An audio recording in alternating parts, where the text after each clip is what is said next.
जय मां गुरुवर गुरुवर जय मां गुरुवर गुरुवर। उस कर्तव्य का धर्म गुरुओं का कर्तव्य है कि उनको उस कर्तव्य का पाठ पढ़ाएं, उन्हें वह ज्ञान दें कि आप सबसे बड़ा हजारों योजनाएं क्यों ना चला लो, हजारों योजनाएं सब कुछ बेकार है। अगर समाज को जहर पिलाते रहे, समाज को नशा पिलाते रहे तो समाज का कभी भी कल्याण और समाज का कभी भी उद्धार हो ही नहीं सकता। समाज में आज जितने भी प्रकार के अपराध हैं उनमें से 50% अपराध केवल नशे के व्यवसाय के कारण होते हैं। जितने आतंकवादी आकर के हमला करके लोगों को न मारते होंगे उससे हजारों गुना ज्यादा नशे के वजह से लोग मर रहे हैं। बीमारियों से जितने लोग मरते हैं उससे ज्यादा नशे से लोग मर रहे हैं। क्योंकि बीमारियां आती कहां से हैं? नशे से मनुष्य जितना मानसिक रूप से, शारीरिक रूप से, बौद्धिक रूप से कमजोर होता चला जा रहा है, नाना प्रकार की बीमारियां ग्रसित होती चली जा रही हैं, पतन के मार्ग पर बढ़ता चला जा रहा है। कह रहे हैं बलात्कारियों को फांसी दे दो। मैं कह रहा हूं बलात्कारियों को फांसी नहीं, फांसी से और कोई बड़ी सजा हो तो दे दो। उनको बीच चौराहे में खड़ा करके उनके अंग अंग पर कील ठोक दो, तब भी उनको कभी आप बलात्कार के केसों को कम नहीं कर पाओगे। चुनौती है, आजमाना हो तो आजमा करके देख लो कि हर चौराहे पर बलात्कारियों को ला ला के खड़ा करो, समाज को दिखाओ कि बलात्कार करने वाले के हम देखो किस तरह एक एक कीले ठोक रहे हैं, मौत भी दे रहे हैं तो तड़पा तड़पा के मौत दे रहे हैं, मगर फिर भी समाज नहीं सुधरेगा। एक बलात्कारी को कीले ठोकोगे 10 नए बलात्कारी तैयार होंगे। कितने बड़े बड़े आंदोलन हुए, निर्भया कांड हो या अनेकों कांड हो, समाज खड़ा हुआ, सब कुछ हुआ। उन खड़े होने वाले समाजों से पूछता हूं कि जितने लोग तुम समाज के लिए खड़े हुए हो, आवाज उठाने के लिए खड़े हो, अपने गिरहमान में झांक करके देखना कि तुम में से कितने बलात्कारी खुद हैं, तुम में से कितने चरित्रहीन खुद हैं, और क्यों हैं? जो समाज का पतन हो रहा है। जिस तरह मैंने कहा, जब तक पेड़ की जड़ों को खोखला होने से नहीं बचाएंगे तब तक बाहर कोई भी ट्रीटमेंट करते रहो, कोई प्रभाव नहीं पड़ेगा। बड़ी बड़ी सजा उनके लिए बना दो। आज अधिकांश अपराध नशे की वजह से हो रहे हैं, नशे के व्यवसाय के वजह से हो रहे हैं, भ्रष्टाचार के वजह से हो रहे हैं। लाखों लाखों करोड़ों करोड़ों लोग जिनके पास हैं वह पैसे के मद में चूर होकर के अपराध कर रहे हैं, और जिनके पास नहीं है, नशे मांस से ग्रसित हैं, वो मस्तिष्क को इतने मानसिक रूप से विकलांग हो चुके हैं कि वो विषय विकारों को रोक ही नहीं पाएंगे, उनका पतन होगा ही। और यही मूल कारण है। और इसको सुधारने के लिए सिर्फ एक मार्ग है कि राजनेता कुछ निर्णय लें। देश को अगर हम धर्मगुरु बनाना चाहते हैं, देश को स्वच्छ साफ बनाना चाहते हैं, तो हमें देश को सबसे पहले नशा मुक्त बनाना होगा। एक बार सोचना होगा। मैं तो कभी सोच ही नहीं पाता हूं, आज तक कोई समस्या मुझे विचलित नहीं की, मगर जब इस बिंदु पर सोचता हूं तो सर चकराने लगता है कि आखिरकार राजनेताओं के पास कौन सा मस्तिष्क है, या कितना वो मानसिक रूप से कमजोर हो चुके हैं। एक बार भी निर्णय उनके मस्तिष्क में क्यों नहीं आता कि हम अपने समाज को नशे की दुकानें खोल खोल कर नशा पिला रहे हैं, यह जानते हुए कि उन नशे की दुकानों से छोटे छोटे बच्चे भी शराब की बोतलें ले लेकर के नशा कर रहे हैं। हर घर तबाह हो रहा है, हर घर बर्बाद हो रहा है, बच्चे बच्चियां बर्बाद हो रही हैं, उनकी युवा अवस्था बर्बाद हो रही है, उनका पुरुषार्थ बर्बाद हो रहा है, बच्चियों का मान सम्मान चौराहों पर बिक रहा है। एक घर में अगर एक व्यक्ति नशा करने लगता है, उस घर की दुर्दशा को जाकर के देखो, समझो। मैं उन पीड़ाओं के बीच जीवन जीता हूं, उन परिवारों से मिलता हूं, उनकी व्यथाओं को सुनता हूं, उन बच्चों के दर्दों को सुनो जो कहते हैं गुरुजी हमारे पिताजी की शराब छुड़वा दो, हमारे पिताजी नशा करते हैं, हमारी माताजी नशा करती हैं, वह हमें गालियां देते हैं, हमें पढ़ने के लिए फीस के पैसे नहीं देते। गुरुजी मैं पढ़ने में क्लास में सबसे अच्छा हूं, मगर मेरे पास फीस की व्यवस्था नहीं है, पिताजी जितना वेतन पाते हैं शराब में नष्ट कर देते हैं। मेरी समझ में नहीं आता कि वह दर्द राजनेताओं के कानों तक क्यों नहीं पहुंचता, क्यों नहीं समझ पाते। कितनी बड़ी विडंबना है कि अनेकों योजनाएं घोषित की जाएंगी, हम समाज के लिए ये करेंगे, समाज के लिए वो करेंगे। अरे तुम कुछ मत करो, समाज असमर्थ नहीं है। समाज के अंदर इतना पुरुषार्थ है कि वो अपने लिए रोटी, कपड़ा और मकान सब व्यवस्थाएं ले सकते हैं। केवल समाज को अगर कर सकते हो तो एक एहसान कर दो समाज के ऊपर कि देश के अंदर चल रहे सभी नशे के ठेकों को जो सरकार दे रही है, सरकार चला रही है, उन केवल नशे के ठेकों को बंद कर दो। और अगर नशे के ठेके बंद हो गए तो समाज अपने आप सुधर जाएगा। भोपाल पे मेरा आगमन भी इसी लक्ष्य को लेकर के कि हम शासन से आग्रह करेंगे, और कल माननीय मुख्यमंत्री मध्य प्रदेश के शिवराज सिंह चौहान जी को भी यहां आह्वान किया गया है और उन्होंने अपने आने की स्वीकृति दे दी है कि हमारा कोई विरोध नहीं है। आप प्रदेश के एक मुख्यमंत्री हो, पूर्ण बहुमत की आपकी सरकार है, आप जो चाहो कर सकते हो। समाज की मांग केवल सुन लो, समाज आपसे क्या चाहता। और ये मेरा हर प्रदेशों में अभियान चल रहा है कि हम विरोध कहीं नहीं करते, हम समाज को आगाह करते हैं, समाज से मांग करते हैं कि क्यों ले कार्य कर दो। बहुत बड़ा अच्छा अभियान लगा जब मुख्यमंत्री महोदय ने एक अभियान चला, बेटी बचाओ अभियान। मैंने कहा बहुत अच्छी सोच है, मैं ये सोच किस काम में जाएगी। बेटी बचाओ अभियान कभी सफल हो ही नहीं सकता जब तक अगर लड़के नशा करते रहेंगे। तो एक बेटी को अगर शराबी पति मिलेगा तो आप किस बेटी का मान सम्मान बचा पाओगे, क्योंकि दोनों तो एक पहलू से जुड़े हैं। मैं कह रहा हूं बेटियों की तरफ कुछ मत सोचो, बेटियों की तरफ सोचने की जरूरत ही नहीं। अरे वह तो शक्ति स्वरूपा है, वह अगर धरती में आती हैं तो अपने संस्कारों को लेकर आती हैं। अगर सुधार सकते हो तो पुरुषों को सुधार दो, सुधार सकते हो तो युवाओं को सुधार दो, उन्हें नशा मुक्त करा दो, सबसे बड़ा बेटी अभियान सफल हो जाएगा। उस अभियान की आवश्यकता है। हमें समाज को किस तरफ से हम दिशा दे सकते हैं। रह गई राजस्व की बात, साल में शायद 300 करोड़ या इससे कुछ ज़्यादा राजस्व आ जाता होगा। मैं सरकार से कहता हूं कि मुझे एक एक संभाग करके, मैं नहीं कहता एक दिन के अंदर बंद कर दो, एक एक संभाग की जिम्मेदारी दे दो। तुम नशे के ठेके देते हो, मुझे नशा मुक्ति का ठेका दे दो कि एक एक संभाग कर दो। विश्वास करके देख लो कि तुम जितने राजस्व की प्राप्ति के लिए एक संभाग में ठेके देते हो, उन ठेकों को बंद कर दो।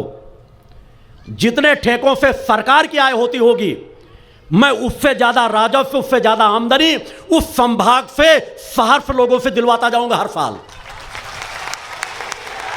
नशा मुक्त टैक्स लगा दो, गरीबी रेखा से जो नीचे जीवन जी रहा है उनसे ऊपर के लिए। और मैं वचन देता हूं, इस मंच पे मध्य प्रदेश सरकार को वचन देता हूं कि तुम एक एक संभाग मुझे सौंप दो, भक्ति मानव कल्याण संगठन के स्वयंसेवी कार्यकर्ताओं को सौंप दो। उस जिले के नशे के सभी व्यवसायों को, ठेकों को बंद कर दो। एक टैक्स का अधिकार दे दो। आपके अधिकारी हो, कार्यालय जिले में केवल एक कार्यालय बना दो।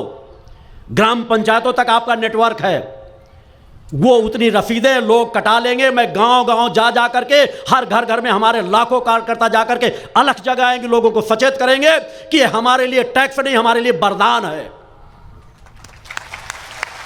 और सरकार को वचन देता हूं कि जितना राजस्व जिस संभाग से होता रहा होगा, उससे सवाई राजस्व सरकार को दिला दूंगा। भगवान की जय। मैं अपने लिए कुछ मांग सकूं या ना मांग सकूं, मगर मानवता की रक्षा के लिए, नशे से समाज के मुक्ति के लिए अगर मुझे घर घर जाकर के उस टैक्स को मांगना पड़े तो संकोच नहीं करूंगा। और अगर सरकार चाहे तो मैं पहले से 75% लोगों के हस्ताक्षर करके दिला सकता हूं। 100% की स्वीकृति इसलिए नहीं देता हूं कि जो 25% जरूरत से ज्यादा नशे, मांस, भ्रष्टाचार, बेईमानी में लिप्त हैं, उनसे अपेक्षा करना भी बेकार होगा। जिस तरह कुत्ते की पूंछ हो जो टेढ़ी होती है, उसे पुंगड़ी में भी डाल दो, 10 साल भी पड़ी रहे, पुंगड़ी निकालोगे टेढ़ी की टेढ़ी ही निकलेगी। तो उनसे अपेक्षा नहीं की जा सकती। मगर मैं 75% समाज से अपेक्षा करता हूं। 75% समाज ही उससे सवाई पूर्ति कर देगा। समाज में क्षमता है, समाज चाहता है सम्मान का जीवन मिले। एक चौराहे पे अगर एक कोई शराबी खड़ा होता है तो 10 ईमानदार व्यक्ति सर झुका करके निकल जाते हैं, क्यों? हमें कुछ कह ना दे, हमें कहीं अपमानित न कर दे। लड़कियां बच्चे निकलते सर झुका करके निकलती हैं। मैं वह दिन देखना चाहता हूं कि हमारी बच्ची सर तान करके चले, सीना तान करके चले, और अगर कोई अधर्मी अन्याय आंख उठाने की हिम्मत जुटाए तो उनकी आंखों को निकालने की क्षमता रखे। वह क्षमता समाज में भरना चाहता हूं, वह चेतना समाज में भरना चाहता हूं। मेरी त्याग तपस्या कभी निष्फल नहीं चाहेगी। मैं विज्ञान को भी इसलिए चुनौती देता हूं कि आओ देखो परीक्षण करके कि मेरे ध्यान की गहराई क्या है, मेरी ध्यान की चरम सीमाएं क्या है, मेरी चेतना का आभा मंडल क्या है। उनके लिए मैं प्रमाणित करने के लिए हर पल तत्पर हूं। इसलिए मैंने एक आयोजन की बात कही है कि एक आयोजन हो, नहीं तो पूरी तरह समाज को ठगा जा रहा है, छला जा रहा है, लूटा जा रहा है। राजनेता कार्य कर रहे हैं, मगर आज राजनीति का जो स्वरूप है वह किसी से छिपा हुआ नहीं है। मगर हम केवल विरोध करके नहीं, हमें रचनात्मक कार्यों में अपनी शक्ति सामर्थ्य को लगाना है।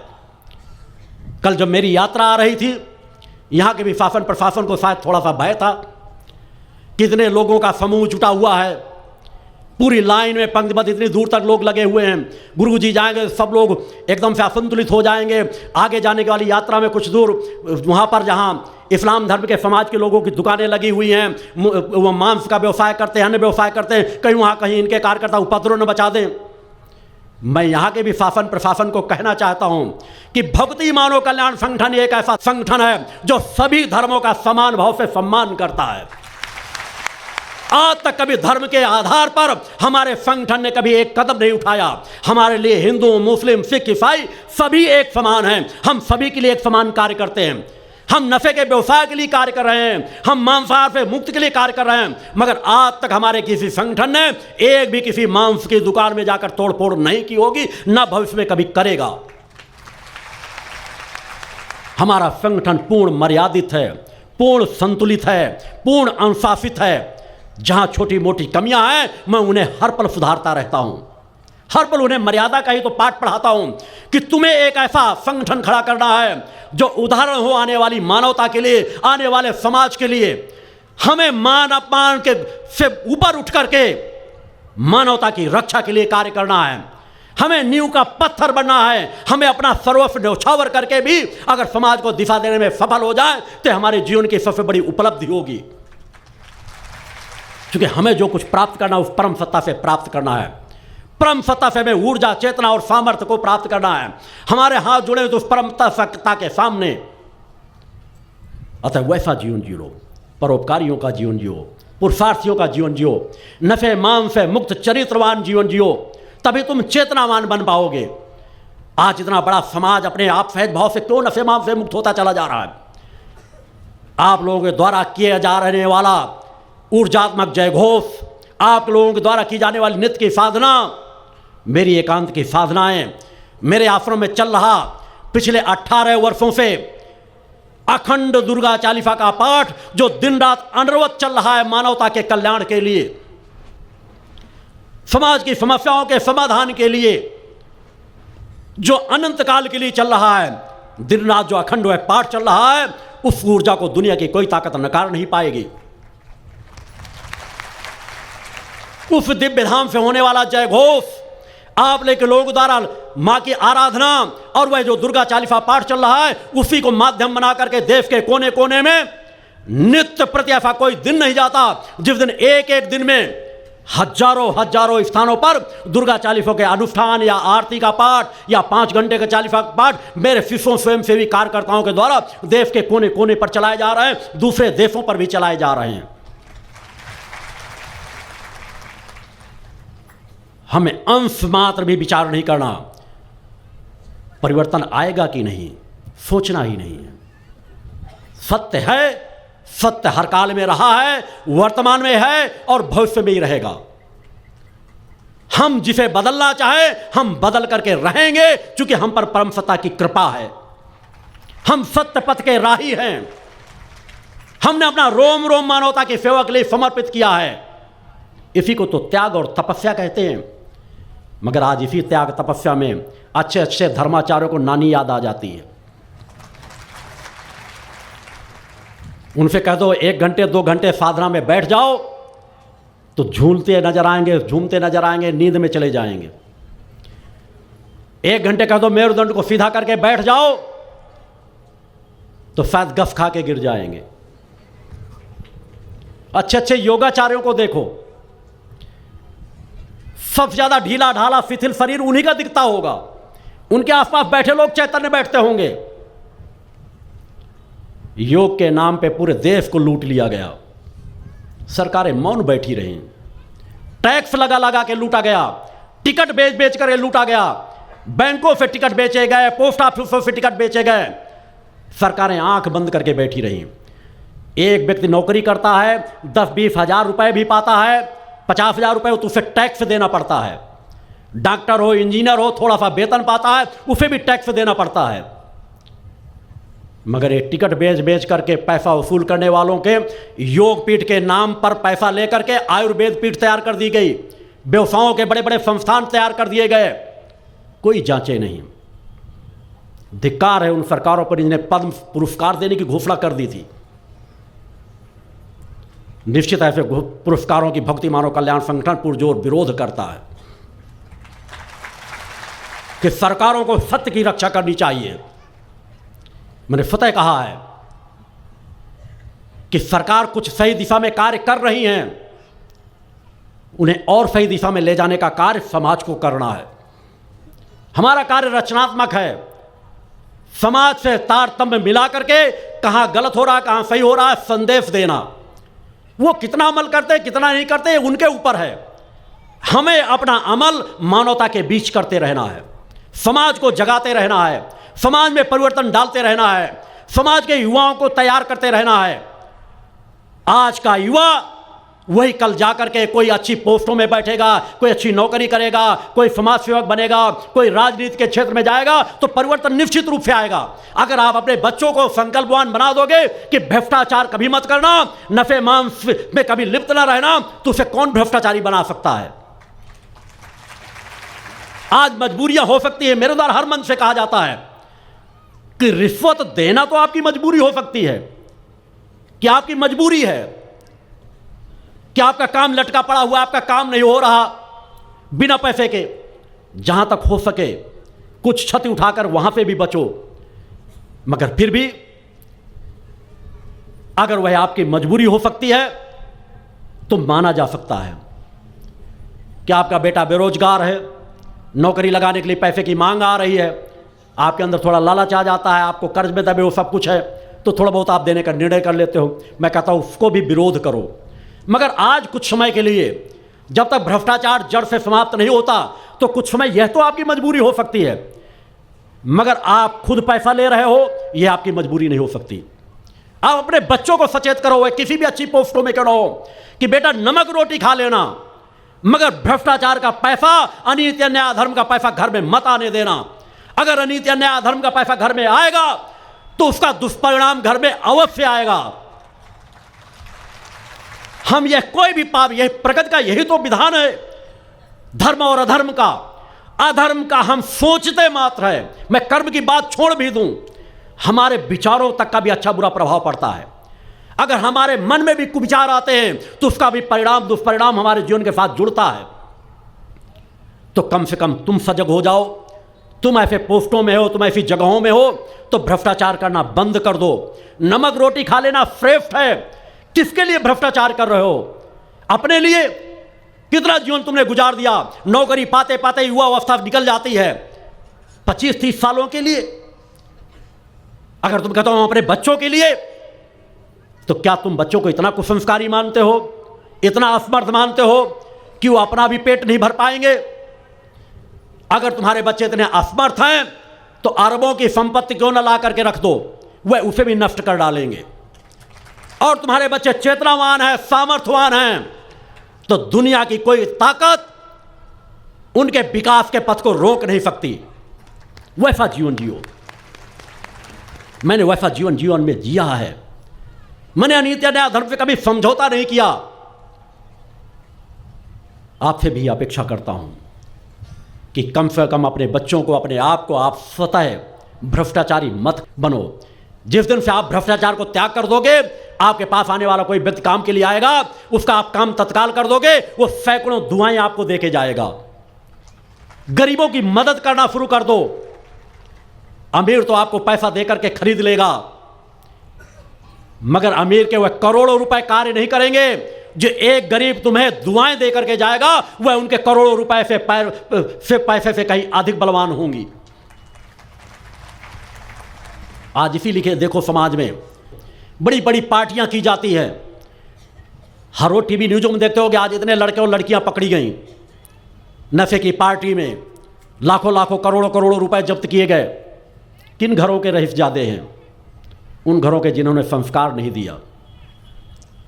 क्या तुम भी चाहते हो कि ऐसे धनवान बनो कि तुम्हारे बच्चे कुसंस्कारी बन जाएं, तुम्हारे बच्चे ब्रह्मचारी बन जाएं, तुम्हारे बच्चे किसी की बहन बेटियों को छेड़ें? कभी नहीं चाहोगे। अगर नहीं चाहोगे तो अपने बच्चों को संस्कारवान बनाओ, उन्हें संकल्पित कराओ, उन्हें प्रेरित करो। डांटने से अधिक समझाने के द्वारा कार्य किया जा सकता है। बच्चे जब बड़े होने लगे तो उन्हें के साथ मित्रोत व्यवहार करो, समझा करके, बैठाल करके कि बच्चे किसमें हित है, किसमें अहित है, हमें क्या करना चाहिए, क्या नहीं करना चाहिए। हमें धर्म की पूंजी इकट्ठी करनी चाहिए, हमें सत्कर्मों की पूंजी इकट्ठा करना चाहिए, सद्विचारों की पूंजी इकट्ठी करनी चाहिए। कि अगर वह पूंजी हमारे पास है तो हमारा सब कुछ भी छिन जाएगा। तो हमारा सत्य अगर हमारे साथ है, हमारा धर्म यदि हमारे साथ है, हमारी इष्ट यदि हमारे साथ है, हमारा गुरु यदि हमारे साथ है, तो हमें सब कुछ प्राप्त हो जाएगा। वैसा जीवन जियो, असमर्थ असहायों का जीवन न जियो। यही तो धर्म का पाठ है, यही तो सत्य का पाठ है, यही तो रामायण चाह रही है, यही तो गीता चाह रहे हैं, यही तो वेद हमसे चाह रहे हैं। वेद पाठी बन जाए, ये वेद हमसे कभी नहीं चाहते। रामायण के पाठी बन जाए, हमसे रामायण कभी नहीं चाहती। गीता के वक्ता बन जाए, कभी गीता हमसे नहीं चाहती। हमें जिस पथ पर बढ़ाना चाहते हैं उस पथ के राही बन जाए, उस लक्ष्य की ओर बढ़ना शुरू कर दें जिस लक्ष्य की ओर ये सभी हमको ले जाना चाहते हैं। तभी हम सच्चे राम के भक्त होंगे, तभी हम सच्चे कृष्ण के भक्त होंगे, तभी सच्चे शिव के भक्त होंगे। अन्यथा सब ढोंग है, सब पाखंड है। कुछ भी करते रहो, सब निष्फल जाएगा। कि किसी रेगिस्तान में हम फसल बो रहे हैं, उस जमीन को तैयार नहीं कर रहे, बंजर जमीन पर बीज फेंक रहे हैं और कह देंगे फसल तैयार हो जाएगी, तो निराशा ही हाथ लगेगी। आज तो समाज की कितनी बड़ी विडंबना है। आज महाशिवरात्रि का दिन है। मैं इस महाशिवरात्रि के दिन पर भी यहाँ उपस्थित होने वाले अपने समस्त भक्तों, शिष्यों को, माँ के भक्तों को आशीर्वाद प्रदान करता हूँ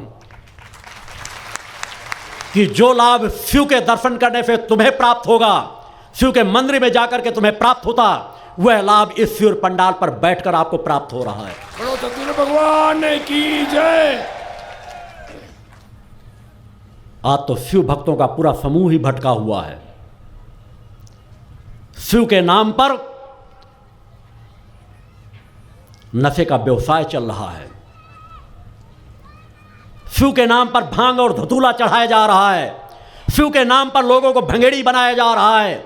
भांग चढ़ाएंगे, भांग पिएंगे और सबसे बड़े अपने आप को शिव भक्त कहेंगे। अरे अधर्मियों, शिव भक्त कहलाने वाले ढोंगियों और पाखंडियों, क्या तुमने कभी देखा है कि शिव ने कभी भांग पिया, धतूरा पिया है? अरे वह पवित्र देव जो पवित्रता के प्रतीक हैं, दिव्यता के प्रतीक हैं, चेतना के प्रतीक हैं, समाज के को विष का प्रभाव न पड़े, उस हलाहल को भी पीकर केवल कंठ तक ही स्थापित कर लिया, कंठ के नीचे हृदय पर भी नहीं जाने दिया, क्योंकि हृदय में मानवता वास करती है। उन शिव की भक्ति के लिए आज उनके शिव भक्त गांजा चढ़ा रहे हैं, धतूरा चढ़ा रहे हैं, भांग चढ़ा रहे हैं। यह कैसी शिव की भक्ति है कि उन्हें और भांग भेंट कर रहे हैं कि तुमने हलाल पी लिया था, लो हम और भांग लेकर आ रहे हैं, हम और धतूरा लेकर के आ रहे हैं, हम और बीफ लेकर के आ रहे हैं। धिक्कार है ऐसे पुजारियों को जो शिव के नाम पर गांजा, धतूरा, भांग चढ़वाते हैं। और इसीलिए मैंने चुनौती दी है, अगर इस धरती पर कोई भी शिव शक्ति साधक हो तो मेरी शक्तियों का सामना करे। मैं चुनौती देता हूं उन्हें कि शिव भक्ति से अगर तुमने कुछ हासिल किया है तो आओ, एक तरफ तुम बैठो, एक तरफ मैं बैठता हूं, चाहे ध्यान की गहराइयों को देख लिया जाए। विज्ञान में उन मस्तिष्क की परीक्षण करने की क्षमता है। चाहे तुम्हारी पात्रता को देख लिया जाए। मैं उन समस्त शिव भक्तों को कहता हूं, समस्त शिव भक्त एक पलड़े पर खड़े हो जाएं। मैं मां शब्द के एक छोटे से शब्द को लेकर के, मां की भक्त को लेकर के बैठूंगा। 2 कार्य समाज के बीच दे दिए जाएं, एक समान। चाहे किसी असाध्य से असाध्य 2 रोगियों को लाकर खड़ा कर दिया जाए, उन्हें कह दिया जाए कि वो सब शिव भक्त मिल करके उसे ठीक कर पाते हैं, नहीं कर पाते, वो कर पाते हैं या मैं कर पाता हूं, समाज देखे। एक स्थान पर रह करके हजारों करोड़ों मील दूर कहां पर क्या हो रहा है, इसकी जानकारी के लिए वो हजारों शिव भक्त बैठ जाएं और मैं एक दिशा में बैठूंगा। वह बताएं, वह सही बता पाते हैं कि एक छोटा सा मां का रजकण बता पाता है। बोलो तो भगवान की जय। मैंने वह यात्रा तय की है। समाज के बीच 108 महाशक्तियों के 8 यज्ञ संपन्न करने तक ऐसा कोई क्षेत्र नहीं रहा जिस क्षेत्र की मैंने जानकारी न दी हो। यज्ञों को संकल्प मूलध्वज में लेने के बाद वही ऊर्जा मानवता की सेवा में लगा रहा हूं, क्योंकि चमत्कार साधक का लक्ष्य नहीं रहता। मगर आज भी कहता हूं, धर्म रक्षा के लिए एक बार वह कहीं आयोजन कर दे, मैं जाने के लिए तैयार हूं, या मैं पंचोत शक्ति सिद्धाश्रम में आह्वान करता हूं, वहां आए, मैं सम्मान सभी के रहने भोजन की व्यवस्था कर दूंगा। वह जो भक्तों को लिवा कर लाएंगे उनकी भी व्यवस्था कर दूंगा। आए एक धर्म रक्षा के लिए, एक बार ऐसे मंच पर खड़े हों, समाज को देख तो सके कि जिन धर्म गुरुओं को हम अपना सर्वस्व न्यौछावर कर रहे हैं उनके अंदर की पात्रता क्या है। क्या हमारा धर्म आज उन्हीं ऋषियों मुनियों की परंपरा को कायम किए है कि नहीं, जो विश्वामित्र, वशिष्ठ, पुलस्त, कणाद जैसे ऋषि थे, या उनसे नीचे के स्तर पर गिर चुका है। इसका परीक्षण होना चाहिए। समाज समझ सकेगा, समाज जान सकेगा। और मैं स्वयं कहता हूं, अगर साधनात्मक क्षमता से मुझसे आगे खड़ा हुआ कोई व्यक्ति नजर आ जाएगा, मैं पूरी जिंदगी उसकी गुलामी करूंगा। अगर वो कह देगा तो सर काट के उसके चरणों में चढ़ा दूंगा। वह जीवन पर्यंत मुझे जो कार्य दे देगा मैं सर झुकाकर सर माथे रख लूंगा। मैं ज्ञान का सम्मान करता हूं, ज्ञान का आराधक हूं, सत्य का सम्मान करता हूं। 5 साल का बच्चा भी सत्य लेकर के अगर मुझसे आगे खड़ा होगा तो मैं सर झुकाकर उसको दंडवत करने के लिए तैयार हूं। मगर अगर बहुत बड़े समूह भी हों, बड़े बड़े मठाधीश भी हों, अगर समाज को, मानवता को छल रहे होंगे, तो यह योगी राज शक्तिपुंज की चुनौती है इस स्थान से कि मैं उनके रहस्यों को उजागर करके मानूंगा। बोलो भगवान की जय। एक आसाराम बापू नहीं, अनेकों बापू अभी समाज के बीच है, जिनका पर्दाफाश सहज भाव से होता चला जाएगा। अनेकों इच्छाधारी हैं, अनेकों भूमानंद हैं। एक लिफ्ट बड़ी भरी पड़ी हुई है जो समाज के अंदर ढोंग और पाखंड का मार्ग प्रशस्त कर रहे हैं। कुछ को राजनीतिक संरक्षण मिल रहा है अलग अलग प्रदेशों में, मगर वो संरक्षण ज्यादा समय कार्य नहीं करेगा। या देवी सर्वभूतेषु शक्ति रूपेण संस्थिता नमस्तस्यै नमस्तस्यै नमस्तस्यै नमो नमः। पंच ज्योति शक्ति तीर्थ सिद्धाश्रम, मां की कृपा और गुरुदेव की अमृतवाणी का पावन संगम। एक ऐसी पवित्र भूमि जहां मां भगवती की ज्योति हर दिल को रोशन करती है, जहां परमहंस योगीराज श्री शक्तिपुत्र जी महाराज के चरणों में बैठकर हर मन की पुकार सुनी जाती है। पंच ज्योति शक्ति तीर्थ सिद्धाश्रम, जहां हर कदम पर साधना, हर सांस में भक्ति और हर पल में जन कल्याण की सुगंध बिखरती है। आओ इस अलौकिक यात्रा में शामिल हो और देखो कैसे एक आश्रम ने करोड़ों जीवन को बदला। युगवंदनीय धर्म सम्राट, युग चेतना पुरुष सद्गुरुदेव परमहंस योगीराज श्री शक्तिपुत्र जी महाराज के पावन चरणों में कोटि कोटि नमन, वंदन और प्रणाम। उनकी कृपा से एक ऐसी पवित्र स्थली का सृजन हुआ जो तप, योग, ध्यान और साधना का स्वर्णिम केंद्र है। यह है मध्य प्रदेश के शहडोल जिले की ब्योहारी तहसील में बसा पंचज्योति शक्ति तीर्थ सिद्धाश्रम, जिसकी नींव परम पूज्य गुरुवर्श्री ने 23 जनवरी 1997 को रखी। तब से यहाँ मां भगवती की अखंड ज्योति जल रही है और 15 अप्रैल 1997 से श्री दुर्गा चालीसा का अखंड पाठ अनंत काल तक जन जन के कल्याण के लिए गूंज रहा है। हर सुबह और हर शाम जब सूरज की किरणें और चांद की चांदनी सिद्धाश्रम को चूमती है, तब परम पूज्य गुरुदेव जी माता भगवती आदिशक्ति जगत जननी दुर्गा जी सहित सभी देवी देवताओं और सहायक शक्तियों की आरती करते हैं। इस पावन बेला में भक्तों के हृदय मां की भक्ति में डूब जाते हैं। मूल ध्वज साधना मंदिर में भी रोज सुबह शाम होने वाली आरती में भक्तों का समूह उमड़ता है। यहाँ हर मन की पीड़ा मिटती है, हर शरीर को शांति मिलती है और हर आत्मा को सुख, शांति व समृद्धि का आशीर्वाद प्राप्त होता है। परम पूज्य गुरुदेव की कृपा ऐसी कि वे रोज सुबह और शाम भक्तों से निःशुल्क मिलते हैं। मां के भक्त और गुरुदेव के शिष्य अपने मन की बात उनके चरणों में रखते हैं और बदले में समाधान व आशीर्वाद पाते हैं। अब तक 1 करोड़ से ज्यादा भक्त गुरुदेव से मिलकर उनके मार्गदर्शन से जीवन की राह पा चुके हैं। गुरुदेव की वाणी ऐसी कि सुनते ही मन में संकल्प जागता है। उनके आशीर्वाद से करोड़ों लोग नशे और मांसाहार से मुक्त होकर चरित्रवान और चेतनावान जीवन जी रहे हैं। हर दिन सैकड़ों लोग नशा छोड़ने की प्रेरणा लेने सिद्धाश्रम धाम पहुंचते हैं। पूज्य गुरुदेव के 20 लाख से अधिक दीक्षा प्राप्त शिष्य आज के अधर्म और अन्याय के दौर में भी मां की ज्योति से अपने घरों को आलोकित करते हैं। वे साधनात्मक जीवन जीते हुए आत्म कल्याण और जन कल्याण के पथ पर चल रहे हैं। क्या यह चमत्कार नहीं?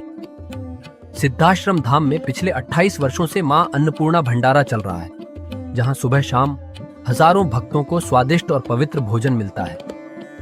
और सुनो, यहाँ ठहरने की व्यवस्था भी पूरी तरह निःशुल्क है। क्या ऐसी जगह कहीं और मिलेगी जहां हर सुविधा मां की कृपा से मुफ्त हो? सिद्धाश्रम धाम की पावन सरिता के तट पर बनी त्रिशक्ति गौशाला देखकर भक्तों का मन आनंद से भर जाता है।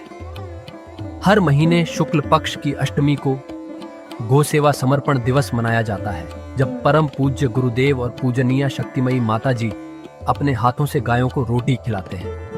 यह दृश्य देखकर हर भक्त का हृदय गदगद हो उठता है। गौशाला के पास ही स्वामी श्री राम प्रसाद आश्रम जी महाराज की समाधि मन को शांति देती है और पास ही दानवीर गुफा स्थल हर किसी को असीम शांति का अनुभव कराता है। हर साल शारदीय नवरात्र में सिद्धाश्रम धाम में शक्ति चेतना जनजागरण शिविर का भव्य आयोजन होता है। लाखों भक्त यहाँ योग, ध्यान और साधना सीखते हैं, गुरुदेव के चेतनात्मक चिंतन को सुनते हैं और मां की अलौकिक आरती का आनंद लेते हैं। मां की कृपा और गुरुदेव का आशीर्वाद पाकर हर भक्त धन्य हो उठता है। 23 जनवरी सिद्धाश्रम स्थापना दिवस एक और पावन अवसर है। इस दिन अखिल भारतीय सिद्धाश्रम दौड़ प्रतियोगिता, योग भारती सामूहिक विवाह और शाम को सुर संध्या व कवि सम्मेलन का आयोजन होता है। क्या मजा है जब भक्ति और संस्कृति का ऐसा संगम देखने को मिलता है। सिद्धाश्रम धाम का जनसंपर्क कार्यालय हर जानकारी का खजाना है।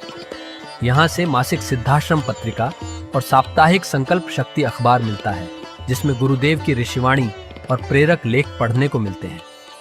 और हाँ, यहाँ माँ के प्रसाद के रूप में शक्ति जल भी निःशुल्क मिलता है। इस शक्ति जल ने करोड़ों लोगों को नशे और बीमारियों से मुक्त कर चेतनात्मक ऊर्जा दी है। क्या यह मां की कृपा नहीं? जन कल्याण का एक और अनुपम उदाहरण है निःशुल्क वस्त्र सहायता केंद्र, जहां लाखों जरूरतमंदों को कपड़े दिए गए हैं। यह सिलसिला आज भी अनवरत चल रहा है। सिद्धाश्रम धाम में पौधारोपण का भी बड़ा काम होता है। परम पूज्य गुरुदेव जी महाराज एवं पूजनीय शक्तिमयी माता जी स्वयं समय समय पर पौधारोपण करके पर्यावरण को बढ़ावा देते हैं। सिद्धाश्रम धाम में अनेक प्रकार के फल, फूल और औषधियों के हजारों पेड़ों की हरियाली देखकर मन प्रसन्न हो जाता है। सिद्धाश्रम धाम में विभिन्न प्रकार की हरी सब्जियां उगाई जाती हैं, जो निःशुल्क चल रहे मां अन्नपूर्णा भंडारे में प्रयोग की जाती है। परम पूज्य गुरुदेव जी ने मानवता, धर्म रक्षा और राष्ट्र रक्षा के लिए 3 धाराएं बनाई हैं। भगवती मानव कल्याण संगठन, पंचज्योति शक्ति तीर्थ सिद्धाश्रम और भारतीय शक्ति चेतना पार्टी 15 मार्च 1995 को बने। भगवती मानव कल्याण संगठन के 1 लाख से ज्यादा कार्यकर्ता नशा मुक्त, चरित्रवान और परोपकारी समाज बनाने में जुटे हैं।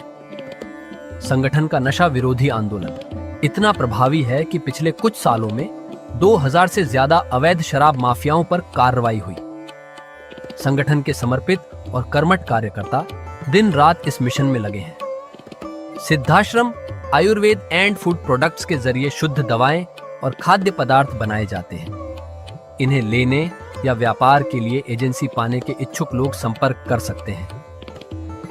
आओ सिद्धाश्रम की इस पावन यात्रा का हिस्सा बनो। यहाँ माँ का अखंड गुणगान सुनो, साधना में डूबो और परम पूज्य गुरुदेव के दर्शन कर जीवन को धन्य करो। भगवती मानव कल्याण संगठन तुम्हें मानवता, धर्म और राष्ट्र की सेवा में शामिल होने का सादर न्योता देता है। जय माता की, जय गुरुवर की। जय मां, जय मां।